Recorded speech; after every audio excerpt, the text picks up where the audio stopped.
राजपाल भाई, डॉलर रुपया कितना भी ऊपर नीचे हो, आपको उतने ही पैसे लौटाने पड़ेंगे जितने उधार हैं। एनालिसिस के मुताबिक राजपाल यादव की बॉडी ने यहाँ 3 बड़े सिग्नल्स थे, यानी कि सोशल रेफरेंसिंग ले रहे थे अपने आसपास के माहौल की, सिर्फ ये चेक करने के लिए कि बाकी लोग हंस रहे हैं कि नहीं। ये एक क्लासिक सेल्फ सूदिंग जेस्चर है जो इंसान तब करता है जब उसे इमोशनल शॉक लगता है। राजपाल यादव का वो स्लाउच ऑफ शेम और सौरभ का बेचैनी में अपनी रिंग घुमाना। ये वीडियो उन बातों के बारे में है जो आपने वायरल क्लिप्स में तो देखी है पर नोटिस नहीं किया। लेकिन असली सवाल ये है कि एक सुलझा हुआ जर्नलिस्ट इतना इनसेंसिटिव कैसे हो गया कि उसने लाइव स्टेज पर सारी हदें पार कर दी। इसके पीछे कोई पुरानी दुश्मनी नहीं, बल्कि इस इंसिडेंट से ठीक पहले एक पास्ता सैलेड का किस्सा था जिसने सौरभ के ईगो को चोट पहुंचाई थी। मैं बहुत स्ट्रेस्ड हूँ मेरे पास्ता सैलेड के बारे में। जब एक सेलिब्रिटी के मजाक ने सौरभ को प्रोफेसर मोड में डाल दिया तो उनका वही इंटरनल स्ट्रेस राजपाल यादव पर एक पर्सनल अटैक बनकर निकल गया। और आज हम ब्रेक डाउन करेंगे उस हिडन ट्रिगर को, सौरभ द्विवेदी के स्ट्रेस सिग्नल्स को और राजपाल यादव की बॉडी लैंग्वेज के उन सिग्नल्स को जिसने ऑडिटोरियम में बैठे हर बड़े सेलिब्रिटी को हैरान कर दिया।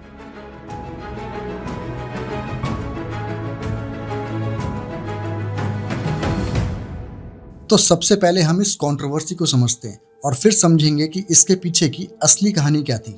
तो इसकी शुरुआत होती है स्क्रीन अवार्ड्स के स्टेज से, जहां राजपाल यादव बाकी सेलिब्रिटीज के साथ मौजूद थे।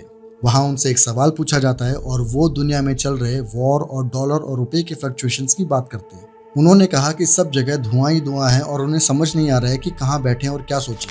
और तभी शो होस्ट कर रहे सौरभ द्विवेदी ने उन्हें इंटरप्ट किया और उन्होंने कहा कि राजपाल भाई, डॉलर और रुपए कितना भी ऊपर नीचे हो जाए, आपको उतने ही पैसे लौटाने पड़ेंगे जितने उधार हैं। मैं कुछ सोच रहा था कि आजकल बहुत ज़्यादा विश्व में धुआं ही धुआं हो रहा है, इतना युद्ध मचा हुआ है, तो कहाँ बैठूं, कहाँ सोचूं, इतना रुपया डॉलर सब ऊपर नीचे हो रहा है, कुछ समझ में नहीं आ रहा है। बस बैठा बैठा शांति शांति यही कर रहा हूँ। राजपाल भाई, डॉलर रुपया कितना भी ऊपर नीचे हो, आपको उतने ही पैसे लौटाने पड़ेंगे जितने उधार हैं।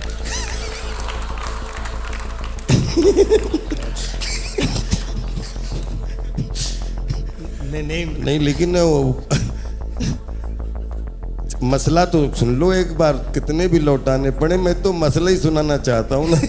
मेरे ख्याल से मामला अदालत में है तो इस बात को यहीं जाने देते हैं, आप लोग अलग से डिस्कस। अब राजपाल यादव इसे थोड़ा संभालने की कोशिश करते हैं और कहते हैं कि भाई मसला तो सुन लो, लेकिन स्टेज पर मौजूद को होस्ट जाकिर खान ने बात को अदालत का हवाला देकर वहीं खत्म करने को कहा। ये एक ऐसा मोमेंट था जिसने पूरे ऑडिटोरियम में सन्नाटा फैला दिया, क्योंकि ये राजपाल यादव के लीगल और फाइनेंशियल इश्यूज पर एक पब्लिक अटैक था। अब इस कंट्रोवर्सी का असली रूट कॉज वो नहीं था जो स्टेज पर दिखा, बल्कि वो था जो इससे ठीक पहले हुआ था। सोर्सेस के मुताबिक सौरभ द्विवेदी एक इमोशनल डिस्प्लेसमेंट का शिकार हुए थे, क्योंकि राजपाल यादव से पहले सौरभ एक दूसरी गेस्ट श्रेया से बात कर रहे थे, जहां श्रेया ने मजाक में पूछा कि क्या ग्लोबल वॉर की वजह से उनके पास्ता सैलेड के लिए ऑलिव ऑयल की सप्लाई तो नहीं रुक जाएगी। तो सर जो है वो हमेशा क्वेश्चंस पूछते हैं। आज मुझे इनसे क्वेश्चन पूछना है क्योंकि मुझे लगता है इनके पास जवाब होगा इसका। ऑयल क्राइसिस चल रही है, ये जो ऑलिव ऑयल का सप्लाई है वो तो नहीं रुकेगा ना। मैं बहुत स्ट्रेस्ड हूँ मेरे पास्ता सैलेड के बारे में। देखिए श्रेया जी, स्ट्रेट ऑफ हॉर्मुज की जो भी फाइट चल रही है, इंडिया की 60-65% LNG supply, 85% LPG supply, 50% crude oil वहाँ से आता है। और ऑलिव ऑयल की बात करें 14,000 मीट्रिक टन की खपत है, लेकिन ज़्यादातर स्पेन, ट्यूनीशिया या इटली से आता है। तो आई डोंट थिंक। सौरभ भाई क्या फैक्ट देने लगे आप? फिल्म अवार्ड जो है, रिलैक्स कर सकते हो आप। हाँ? और ये एक हल्का फुल्का सोशल क्यू था, लेकिन सौरभ इस मजाक को समझ नहीं पाए। वो एकदम से प्रोफेसर मोड में चले जाते हैं और फिल्म अवार्ड शो में फैक्ट्स देने लगते हैं। बेसिकली उन्होंने उस फनी क्वेश्चन की पूरी वाइब किल कर दी थी। और जब उन्हें रियलाइज हुआ कि उन्होंने पूरे माहौल को ऑकवर्ड कर दिया है तो उनके अंदर स्ट्रेस बढ़ने लगा।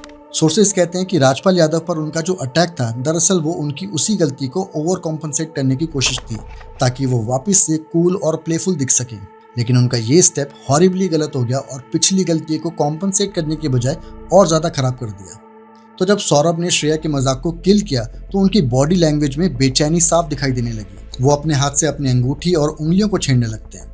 बिहेवियरल एनालिसिस में इसे पैसिफाइंग बिहेवियर या सेल्फ अडेप्टर कहते हैं। जब कोई इंसान अचानक स्ट्रेस में आता है या किसी ऑकवर्ड सिचुएशन में फंसता है तो वो खुद को शांत करने के लिए ऐसे जेस्चर्स करता है। और सौरभ का राजपाल यादव पर अटैक दरअसल उनका वही इंटरनल स्ट्रेस था जो गलत डायरेक्शन में चला गया। अब राजपाल यादव की बात करें तो वो एक वेटरन एक्टर है, लेकिन इस इंसिडेंट के बाद उनका नर्वस सिस्टम उनके स्ट्रेस को छुपा नहीं सका। जब सौरभ ने लोन का मजाक उड़ाया तो राजपाल ने इमीडिएटली अपने सर के पीछे यानी कि बैक ऑफ द स्कल को हाथ लगाया। ये एक क्लासिक सेल्फ सूदिंग जेस्चर है जो इंसान तब करता है जब उसे इमोशनल शॉक लगता है। और एनालिसिस के मुताबिक राजपाल यादव की बॉडी ने यहाँ 3 बड़े सिग्नल्स दिए।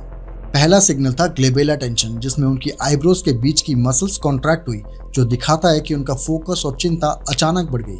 दूसरा सिग्नल था स्लाउच ऑफ शेम, जिसमें उनकी बॉडी आगे की तरफ झुकती है, जो पब्लिक शेमिंग का एक नेचुरल रिस्पॉन्स है। और तीसरा सिग्नल था थ्रोट प्रोटेक्शन। उन्होंने अपना सर नीचे किया ताकि गला यानी कि थ्रोट बच सके।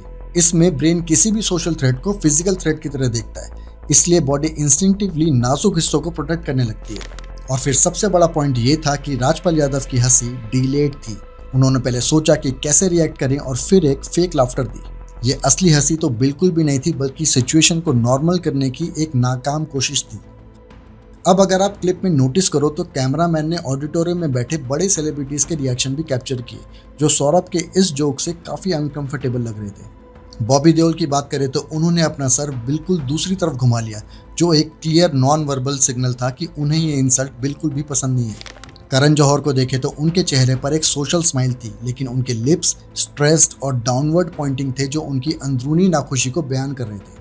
और तीसरी चीज जो हमें क्लिप में देखने को मिलती है वो है सोशल रेफरेंसिंग। ऑडियंस में कुछ लोग स्टिफ बैठे थे और इधर उधर देख रहे थे, यानी कि सोशल रेफरेंसिंग ले रहे थे अपने आसपास के माहौल की, सिर्फ ये चेक करने के लिए कि बाकी लोग हंस रहे हैं कि नहीं।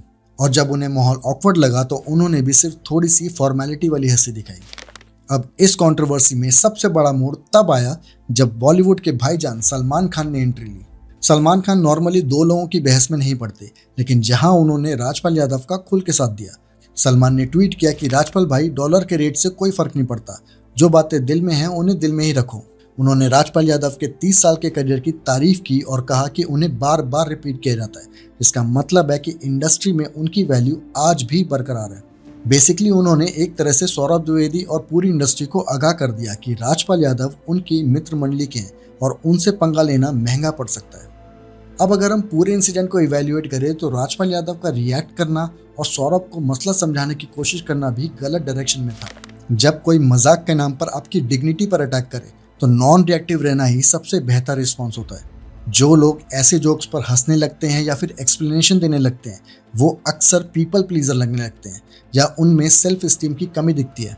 एक्सपर्ट एडवाइस ये है कि रियल लाइफ में जब कोई आपकी डिग्निटी पर अटैक करे तो आपको बहुत ही काम और कॉन्फिडेंट होकर आप जो भी काम कर रहे हो वो करते रहना चाहिए। इस पूरी कंट्रोवर्सी की वजह से सौरभ द्विवेदी, जो लंदन टॉप के जर्नलिस्ट के तौर पर जाने जाते हैं, उनका बॉलीवुड करियर शुरू होने से पहले ही खतरे में दिखने लगा है। सोशल मीडिया पर काफ़ी ट्रोल होने के बाद और सलमान खान के इंटरवेंशन के बाद सौरभ को अपनी गलती का एहसास हुआ और उन्होंने पर्सनली और पब्लिकली दोनों तरह से राजपाल यादव से माफ़ी मांगी।